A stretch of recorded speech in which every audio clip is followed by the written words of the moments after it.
পোকাগুলো দিয়ে কি বানায় শেষ পর্যন্ত দেখুন, না দেখলে বিশ্বাস করবেন না।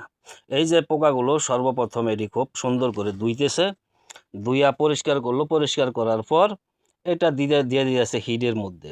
আবার একটু যাচাই বাছাই করতেছে এটার মধ্যে কোনো বড় ধরনের ব্যাকটেরিয়া আসেনি, তার মানে ব্যাকটেরিয়াগুলো এগুলো তারা একটা জ্বালানি হিসাবে আপনার এটা মোটামুটি বাইর জ্বালাইছে। বাইর জ্বালাওয়ার পরে এটা কি করতেছে, আর এটা গুঁড়া করে লেতেছে একবারে, একদম একবারে যায় ফাহি করে লেলো। ফাহি করার পরে আবার এটি আপনার গুঁড়া ডিটা কি করতেছে, তারপরে এটার সাথে আবার কি এটার সাথে ওই যে কফি বীজগুলো আপনার আবার এটাও গুঁড়া করতেছে। এটা গুঁড়া করার পর এটা এই যে 3টা লেয়ার একসাথে দিছে, একসাথে দেওয়ার পর এটা কি বানিয়ে দিছে, এইটা তো দেখা যায় ওই যে চকলেটের মতো লাগতেছে। হ্যাঁ, মনে হয় চকলেটই হবে।